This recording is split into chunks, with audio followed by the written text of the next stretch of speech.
दोस्तों, डायबिटीज एक ऐसी बीमारी है जो एक बार लग जाने के बाद जिंदगी भर साथ रहती है। ये बीमारी रक्त में शर्करा का स्तर बढ़ाने से होती है और बढ़ते हुए शुगर को कंट्रोल करना आसान नहीं होता। डायबिटीज एक ऐसी बीमारी है जिसमें हमारे खाने पीने का सीधा असर हमारे ब्लड शुगर के ऊपर होता है। अपने फूड प्रोडक्ट्स के बारे में सही जानकारी रखना हमारे लिए बहुत ही इंपॉर्टेंट है, ये हमेशा याद रखें दोस्तों। और डायबिटीज का इलाज केवल मेडिसिन तक लिमिटेड नहीं होना चाहिए, बल्कि इसके इलाज के साथ साथ हमें अपने प्रोडक्ट और लाइफस्टाइल के बारे में भी चर्चा करनी चाहिए। इन सभी चीजों का पूरा ध्यान देना बहुत जरूरी है दोस्तों, क्योंकि डायबिटीज के इलाज का आउटकम सभी के ऊपर डिपेंड करता है। तो दोस्तों, आज के इस वीडियो में हम बात करने जा रहे हैं खाने पीने की कुछ ऐसी चीजों के बारे में जो कि डायबिटीज के मरीजों के लिए खतरनाक साबित हो सकती है। तो बिना किसी देरी के शुरुआत करते हैं आज के इस वीडियो की और जानते हैं रोजमर्रा में खाई जाने वाली ऐसी चीजों के बारे में जिनका एक डायबिटीज युक्त इंसान पर बहुत ही बुरा प्रभाव पड़ सकता है। तो दोस्तों, शुरुआत करते हैं। डायबिटीज के लिए कौन सा खाना अच्छा है और कौन सा खाना खराब है, ये समझने के लिए पहले हमें ग्लाइसेमिक इंडेक्स के बारे में समझना पड़ेगा। तो चलिए आपको दिखाते हैं कि ग्लाइसेमिक इंडेक्स होता क्या है। जैसे डायबिटीज से जूझ रहे इंसान को कौन सी चीजें खानी है और कौन सी चीजें नहीं खानी, ये डिपेंड करता है उनके ग्लाइसेमिक इंडेक्स पर। इनका रेंज होता है 0 से लेकर 100 तक।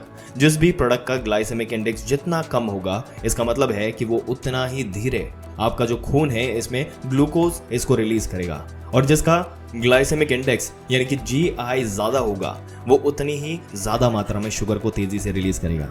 और आमतौर पर अगर किसी भी चीज का GI 54 या उससे कम है तो उसे डायबिटिक फ्रेंडली माना जाता है, और इसलिए वो किसी भी डायबिटिक इंसान के लिए बहुत ही सेफ रहता है। तो दोस्तों, अब तो आप जान गए हैं कि GI यानी कि ग्लाइसेमिक इंडेक्स होता क्या है। अब जानते हैं कि GI के ऊपर बेस्ड कुछ ऐसे फूड प्रोडक्ट के बारे में जो कि डायबिटीज के लिए काफी खतरनाक होते हैं। सबसे पहले चीज मैदा यानी कि रिफाइंड फ्लोर।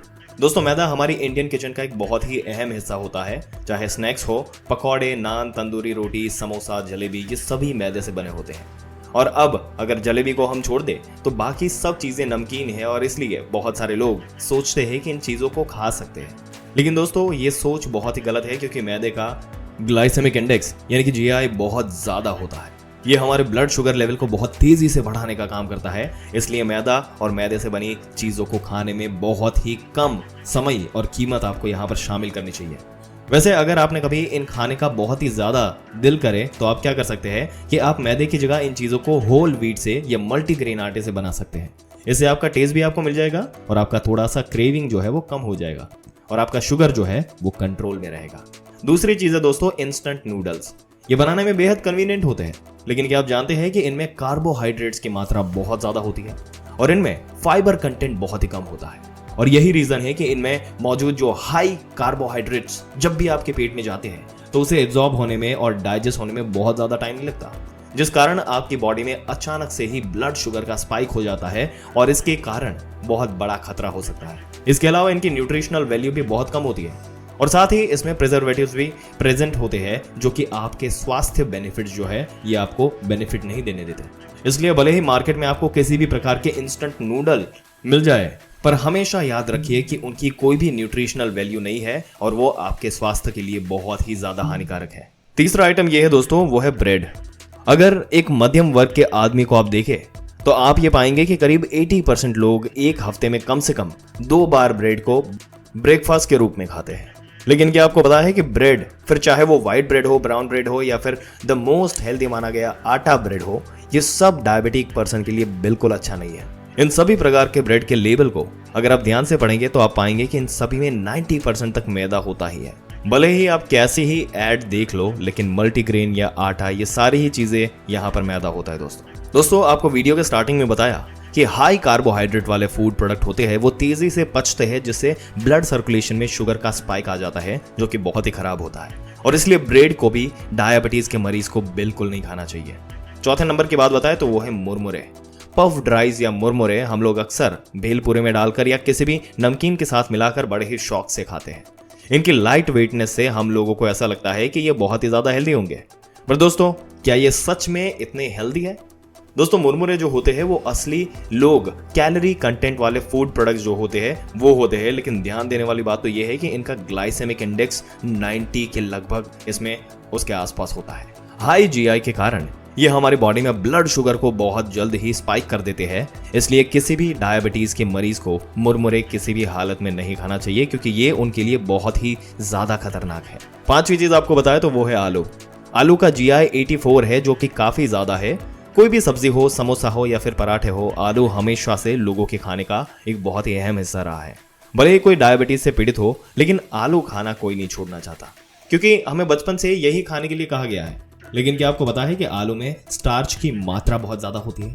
हाई स्टार्च का मतलब ये होता है कि अगर आप इसे पेट भर के खा लें तो इसका ये ब्लड शुगर लेवल बहुत तेजी से इसको बढ़ाने का काम करेगा। इसका ये मतलब कि आपको आलू बिल्कुल नहीं खाना, लेकिन बस इसकी क्वांटिटी का आपको ध्यान तो रखना है। आप खा सकते हैं थोड़ा सा, क्योंकि आलू काफी ज्यादा न्यूट्रिटिव है, इसलिए सिर्फ इसकी क्वांटिटी का ध्यान आपको रखना है। और अगर आप चाहे तो आलू का नुकसान आपको कम से कम हो तो कोशिश करें कि ग्रीन लीफी वेजिटेबल के साथ ही आप आलू खाएं। ऐसा करने से ग्रीन लीफी वेजिटेबल्स जो है उसमें फाइबर कंटेंट आलू के एब्जॉर्प्शन को थोड़ा स्लो कर देंगे, जिस वजह से आपके शरीर में शुगर स्पाइक नहीं होगा। आलू के बाद अगला नंबर आता है कॉर्नफ्लेक्स।